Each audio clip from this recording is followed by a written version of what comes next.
મોરબીમાંથી પકડાયેલ લૂંટેરી ટોળકી છરીની અણીએ લૂંટ. મોરબીમાં લૂંટની ઘટનાને અંજામ આપનાર આરોપી ઝડપાયો છે. 20 દિવસ પહેલા ખોખરા હનુમાન રોડ પાસે શ્રમિકને છરીથી અણીને લૂંટી લેવાયો હતો. મોબાઈલ અને 2500 રૂપિયા મળીને 10,000ની લૂંટ ચલાવી હતી. આરોપીઓ નિર્જન સ્થળે શ્રમિકોને નિશાન બનાવતા હતા. કોઈ શ્રમિક પ્રતિકાર કરે તો આરોપીઓ જીવલેણ હુમલો કરતા હતા. આ મામલે આરોપી અસગર રમજાન મોવર, સમીર સુભાન મોવર અને હનીફ અબ્બાસ ભટ્ટની ધરપકડ કરાઈ છે. એલસીબીની ટીમે આરોપીઓ પાસેથી 2500ની રોકડ રકમ, છરી અને 5 મોબાઈલ મળી કુલ 32,500 રૂપિયાની મુદ્દામાલ જપ્ત કર્યો છે. સાથે આવેશ મોવર નામના ફરાર આરોપીની શોધખોળ હાથ ધરાઈ છે. તપાસમાં ખુલાસો થયો છે કે નિર્જન સ્થળે માત્ર શ્રમિકોને નિશાન બનાવી છરીની અણીએ લૂંટતા. કોઈ શ્રમિક પ્રતિકાર કરે તો લૂંટારુઓ જીવલેણ હુમલો પણ કરતા. લૂંટારૂ ટોળકી દ્વારા અન્ય લૂંટો કરી હોવાની પણ કબૂલાત કરી. સિરિયલ કિલરે અમદાવાદ રાજકોટ સુધી 12ના જીવ લીધા. દારૂ પાણીમાં સોડિયમ નાઇટ્રેટ આપી ખેલ ખલાસ કરતો. તાંત્રિકનો મોતનો ખેલ. ફક્ત 20 રૂપિયાની ઝેરની પડીકી અને 12 લોકોની હત્યા. સુરેન્દ્રનગરના વઢવાણના તાંત્રિક નવલસિંહ ચાવડાને તો પાપની સજા મળી ગઈ, પરંતુ મરતા પહેલા તેણે 12 લોકોની હત્યાની કબૂલાત કરી. ખુદ પોતાની માતા અને દાદી ઉપરાંત 12 લોકોની હત્યા માટે તાંત્રિક ભુવાએ સોડિયમ નાઇટ્રેટનો ઉપયોગ કર્યો હતો. આરોપી અમદાવાદના અસલાલીમાં 1, સુરેન્દ્રનગરમાં 6, રાજકોટના પડદરીમાં 3, અંજારમાં 1, વાંકાનેરમાં 1 લોકોની હત્યા કબૂલાત કરી છે. મૃતક તાંત્રિક ભુવા નવલસિંહ દ્વારા અત્યાર સુધીમાં 1ના 4 ગણા રૂપિયા કરી આપવાની લાલચે 12 વ્યક્તિઓને મોતને ઘાટ ઉતાર્યા હોવાની પોલીસ સમક્ષ કબૂલાત કરી. ભુવો લોકોને મોતને ઘાટ ઉતારવા સોડિયમ નાઇટ્રેટનો ઉપયોગ કરતો. સુરેન્દ્રનગરથી સોડિયમ નાઇટ્રેટ ખરીદી કરી હોવાની ભુવાએ પોલીસ સમક્ષ કબૂલાત કરી. ભુવા દ્વારા સોડિયમ નાઇટ્રેટ લોકોને દારૂ અને અન્ય પ્રવાહી પદાર્થમાં ભેળવી પીવડાવવામાં આવતું હતું. પોલીસે કિરણ લેબોરેટરીમાં પણ વધુ તપાસ હાથ ધરે તેવી શક્યતાઓ છે. આ રીતે દહાડ નામની વેબ સિરીઝની જેમ સિરિયલ કિલરે અમદાવાદ રાજકોટ સુધી લોકોના જીવને લઈને હાહાકાર મચાવ્યો છે.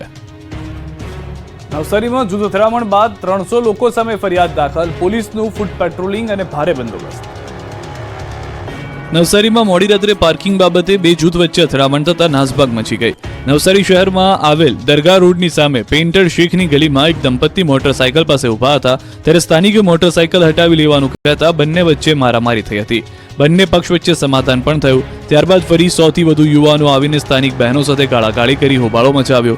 યુવાનોએ વધુ ગુસ્સે થઈ બહેનો પર હાથ ઉપાડ્યો, પથ્થરમારો કરતા મામલો બીચક્યો. આ સાથે જ તેમને અહીંથી કાઢીશું, બહેનોને કપડાં કાઢીને મારીશું અને જાતિ વિશે ગાળો આપતા વાતાવરણ તંગ બન્યું. લોકોના ટોળે ટોળા એકત્રિત થઈ ગયા.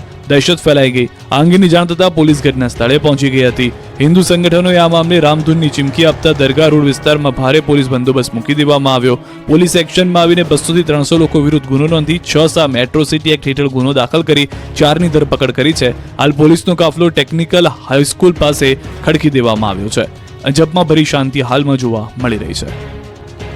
તુષાર સુમેરાએ રાજકોટના કમિશનર તરીકેનો સંભાળ્યો ચાર્જ. રાજકોટ મહાનગરપાલિકાના 34માં કમિશનર તરીકે નવનિયુક્ત તુષાર સુમેરાએ ચાર્જ સંભાળ્યો. તાજેતરમાં પૂર્વ મ્યુનિસિપલ કમિશનર ડીપી દેસાઈની ઓરડામાં બદલી થતા તુષાર સુમેરાને રાજકોટ મુકાયા. મૂળ સુરેન્દ્રનગર જિલ્લાના વતની તુષાર સુમેરાનું શિક્ષણ રાજકોટમાં થયું છે અને તેઓ 2012 ગુજરાત કેડરના આઈએએસ અધિકારી છે. ત્યારે રાજકોટ તેમની કર્મભૂમિ બનતા તેમણે આનંદ વ્યક્ત કર્યો અને રાજકોટની પ્રાથમિક સુવિધાનું નિરાકરણ કરવાના પ્રયત્નો કરવાની ખાતરી આપી હતી. તેમજ સૌપ્રથમ તમામ અધિકારીઓ સાથે બેઠક કરી અટકેલી કામગીરી ઝડપથી આગળ વધારવા પ્રયાસ કરવાનું જણાવ્યું. હાલ તમામ અધિકારીઓ ભયમાં કામ કરી રહ્યા છે. ત્યારે તુષાર સુમેરાએ ફરીથી પરિસ્થિતિ સામાન્ય કરવામાં કેટલા સફળ થશે તે આવનારો સમય જ બતાવશે.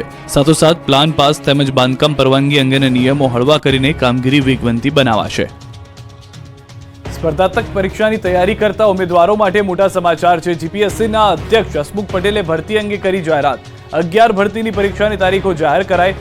23મી ફેબ્રુઆરી અને 30મી માર્ચે પરીક્ષા યોજવામાં આવશે. કુલ 28,000 જગ્યા માટે યોજાશે પરીક્ષા. વર્ગ 1, વર્ગ 2ની પરીક્ષા ક્લબ કરાઈ છે. વર્ગ 3ની પરીક્ષા અલગ રીતે યોજાશે. પ્રક્રિયા ઝડપથી થાય તે માટે પ્રયાસો હાથ ધરવામાં આવ્યા છે. તો કુલ 28 જેટલી ભરતીઓ જે છે 28,000 જેટલી ભરતીઓ કરવામાં આવશે. રાજ્યની ગ્રાન્ટેડ શાળાઓમાં ક્લાર્ક અને પટાવાળાની ભરતીને લઈને શાળા સંચાલક મંડળનું સરકારને અલ્ટિમેટમ. રાજ્યની ગ્રાન્ટેડ શાળાઓમાં ક્લાર્ક અને પટાવાળાની ભરતીને લઈને શાળા સંચાલક મંડળે સરકારને અલ્ટિમેટમ આપ્યું છે. 30 દિવસમાં ભરતી બાબતે સરકાર વિચારણા નહીં કરે તો શાળાઓમાં 2 દિવસ રજા પાડવામાં આવશે અને વાલીઓ સુધી ભરતીનો મુદ્દો લઈ જવાશે. 2009થી ગ્રાન્ટેડ શાળામાં ક્લાર્ક અને પટ્ટાવાળાની ભરતી થઈ નથી, જેને લઈ શાળા સંચાલક મંડળના પ્રમુખે જણાવ્યું કે 70% શાળાઓમાં પટ્ટાવાળા અને ક્લાર્કની જગ્યાઓ ખાલી છે. કર્મચારીઓના અભાવને કારણે શાળાના પ્રિન્સિપલે ક્લાર્ક અને પટ્ટાવાળાનું કામ કરવું પડે છે, ત્યારે હાલ તો ભરતીને લઈને અલ્ટિમેટમ અપાયું છે. ભરૂચ હાઈવે પર એસટી બસ અને ખાનગી લક્ઝરી બસ વચ્ચે અકસ્માત, 16 ને ઈજા. અંકલેશ્વર નજીક નેશનલ હાઈવે નંબર 48 વહેલી સવારે મોતની ચીચિયારીઓથી ગુંજી ઉઠ્યો. અંકલેશ્વરની વાલિયા ચોકડી નજીક આવેલ આમલખાડીના ઓવરબ્રિજ પર ખાનગી લક્ઝરી બસ અને સરકારી એસટી બસ વચ્ચે અકસ્માત સર્જાયો. અકસ્માત સર્જાતા ખાનગી લક્ઝરી બસ પલટી ગઈ તો એસટી બસ પણ માર્ગની બાજુમાં ઉતરી ગઈ. ખાનગી બસ પલટી જતા બસમાં સવાર મુસાફરો અંદર જ ફસાઈ ગયા. મુસાફરો ફસાતા બચાવ બચાવની બૂમો પડી. આ અંગેની જાણ આસપાસના સ્થાનિકોને થતા તેઓ મદદ માટે દોડી આવ્યા અને મુસાફરોને બસમાંથી બહાર કાઢ્યા. બનાવની જાણ થતાની સાથે જ પોલીસ કાફલો પણ ઘટના સ્થળે દોડી આવ્યો અને ઈજાગ્રસ્તોને 108 એમ્બ્યુલન્સ સેવાની મદદથી સારવાર અર્થે અંકલેશ્વરની જયાબેન મોદી હોસ્પિટલ ખસેડવામાં આવ્યો. આ બનાવમાં 16 મુસાફરોને નાની મોટી ઈજા પહોંચી તો અકસ્માતના પગલે નેશનલ હાઈવે નંબર 48 પર ટ્રાફિક જામની પરિસ્થિતિનું પણ નિર્માણ થયું. અંકલેશ્વરમાં ટ્રક ભડકે બળ્યો તો અમદાવાદ વટવા જીઆઈડીસીમાં વિકરાળ આગ, પોરબંદરનું જંગલ સળગ્યું. અંકલેશ્વરની રાજપીપળા ચોકડી નજીક એક ટ્રક સળગ્યો હતો. રાજપીપળા ચોકડી નજીક ટ્રક ઊભો હતો. ટ્રકમાં વેલ્ડિંગની કામગીરી ચાલી રહી હતી ત્યારે એક તણખલાના કારણે આગ લાગી હતી. જોતજોતામાં આગે વિકરાળ સ્વરૂપ ધારણ કરી લેતા આખો ટ્રક બળીને ખાખ થઈ ગયો. અચાનક આગ લાગતા નાસભાગ મચી ગઈ. લોકોએ પાણીની ડોલો ઠલવી આગ પર કાબુ મેળવવાનો પ્રયાસ કર્યો, પરંતુ આગ વધુ ભીષણ બનતા ફાયરની ટીમ દોડી આવી હતી. ફાયરની ટીમે પાણીનો મારો ચલાવી આગને કાબૂમાં લીધી. અમદાવાદની વટવા જીઆઈડીસી ફેઝ 1માં આવેલી રોયલ કેમિકલ કંપનીમાં ભીષણ આગ લાગી હતી. ફેક્ટરીમાં સોલ્વન્ટ નામનું કેમિકલ હોવાને કારણે આગ વધુ ફેલાઈ હતી, જેના કારણે દૂર દૂર સુધી ધુમાડાના ગોટે ગોટા જોવા મળ્યા હતા. ઘટનાની જાણ થતાં ફાયર વિભાગના ઉચ્ચ અધિકારીઓ સહિત 16 જેટલી ગાડીઓ ઘટના સ્થળ પર પહોંચી હતી. ફાયર બ્રિગેડ દ્વારા આગ કાબૂમાં લેવાનો પ્રયાસ શરૂ કરાયો હતો. આ તરફ પોરબંદરના રતનપર જુરીઓના જંગલમાં આગ લાગી હતી. રતનપર જંગલ વિસ્તારમાં આગ લાગતા નાસભાગ મચી ગઈ હતી. પોરબંદર ફાયર બ્રિગેડની 2 ટીમ ઘટના સ્થળે પહોંચી પાણીનો મારો કર્યો હતો.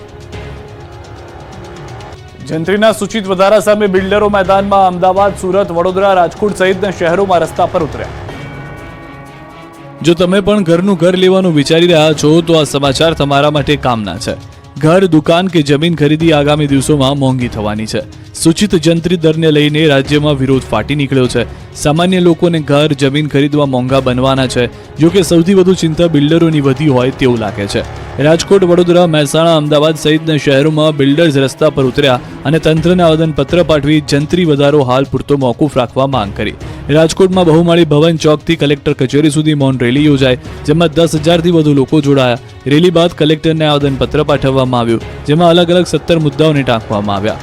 બિલ્ડર્સ દ્વારા તો 5 થી 7 વર્ષ સુધી જંત્રી વધારો મોકૂફ રાખવાની માંગ કરાઈ, તો વડોદરામાં સૂચિત જંત્રી દરના વધારા મુદ્દે વિરોધ પ્રદર્શન કરાયું. સયાજીનગર ગૃહ ખાતે એકઠા થઈ બિલ્ડર્સ અને ડેવલપરે રેલી કાઢી, તો અમદાવાદમાં ક્રેડાઈ અને ગહેડના સભ્યોએ કલેક્ટર કચેરીએ પહોંચીને વિરોધ નોંધાવ્યો, જેમાં વાંધા અરજીનો સમય 31 માર્ચ સુધી લંબાવી આપવા રજૂઆત કરાઈ.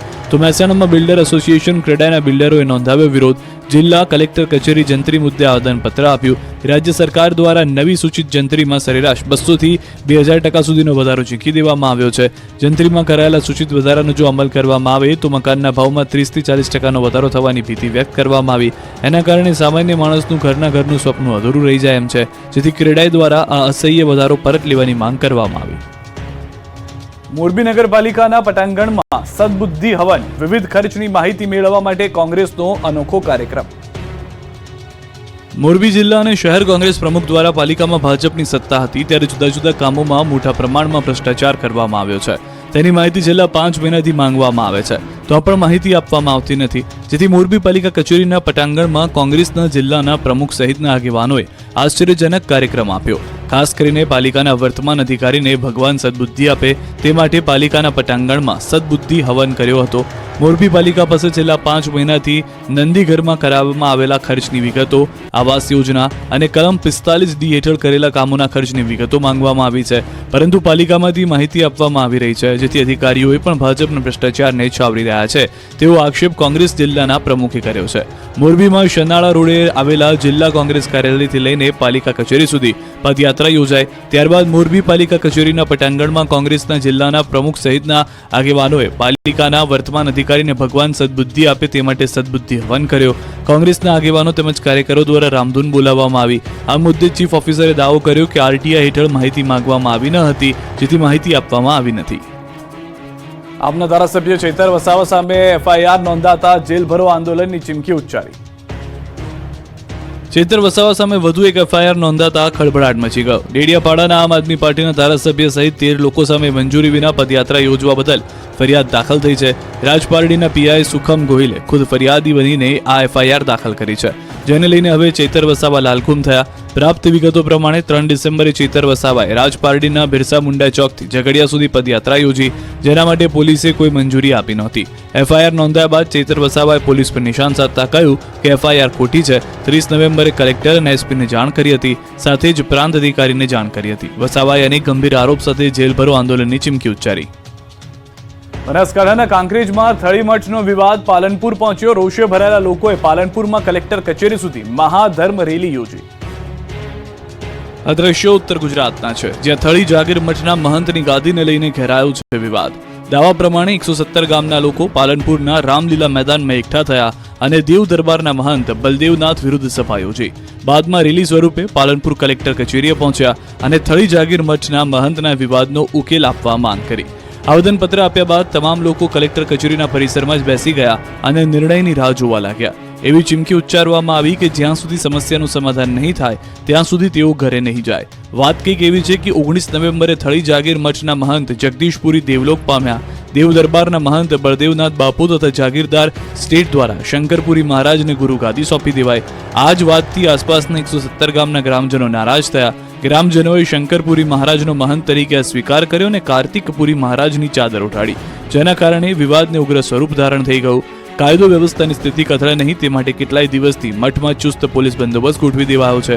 કાર્તિકપુરી બાપુના સમર્થનના દાવા પ્રમાણે શંકરપુરી મહારાજને પરંપરા નેવે મૂકીને ગાદી સોંપી દેવાય છે. બીજી તરફ શંકરપુરીના સમર્થકોનો દાવો છે કે પરંપરા પ્રમાણે જ ગાદી સોંપવામાં આવી છે, જો કે હવે દશનામ ગોસ્વામી સમાજ દ્વારા વહીવટદાર નિમવા માંગ કરાઈ છે.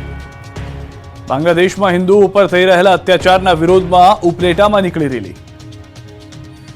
બાંગ્લાદેશમાં હિન્દુઓ પર થઈ રહેલા અત્યાચારના વિરોધમાં રાજકોટ જિલ્લાના ઉપલેટામાં વિશાળ રેલી યોજાઈ. બાંગ્લાદેશમાં શેખ હસીના સરકારને અલોકતાંત્રિક રીતે બરખાસ્ત કર્યા પછી હિન્દુઓ પરના અત્યાચારોમાં ભારે વધારો થયો છે.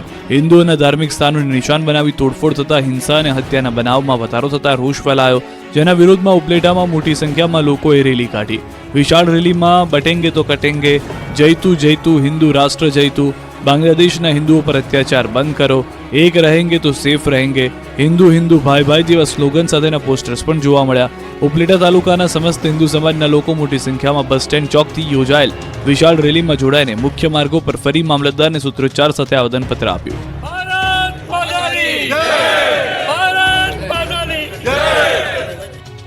સુરતમાં ચોરને એટીએમ તોડતા પરસેવો છૂટી ગયો. ઘટના સીસીટીવીમાં કેદ.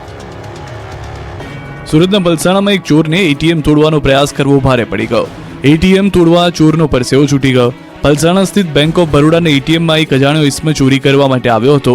દ્રશ્યોમાં જોઈ શકાય છે કે એક શખ્સ એટીએમમાં ઘૂસીને સાયરનનો કેબલ તોડીને મશીન તોડવાનો પ્રયાસ કરે છે, પરંતુ આકરી મહેનત છતાં તે એટીએમ ખોલી શકતો નથી અને નિરાશ થઈને ચાલ્યો જાય છે. આ ઘટના અંગેની જાણ પોલીસને કરાતા પોલીસ કાફલો ઘટના સ્થળે પહોંચ્યો હતો અને પોલીસે સીસીટીવીના આધારે શખ્સને ઝડપી લેવા માટે પ્રયાસ હાથ ધર્યા છે. રાજકોટમાં હજી પણ 2000 રૂપિયાની નોટ ચાલે છે. કમિશન 300 રૂપિયા. આખા દેશમાં ભલે ક્યાંય 2000ની નોટ ન ચાલતી હોય, પરંતુ રંગીલા રાજકોટમાં ગુલાબી રંગના આ નોટ ધમાકેદાર દોડે છે, જેનો પર્દાફાશ થતા ખળભળાટ મચી ગયો.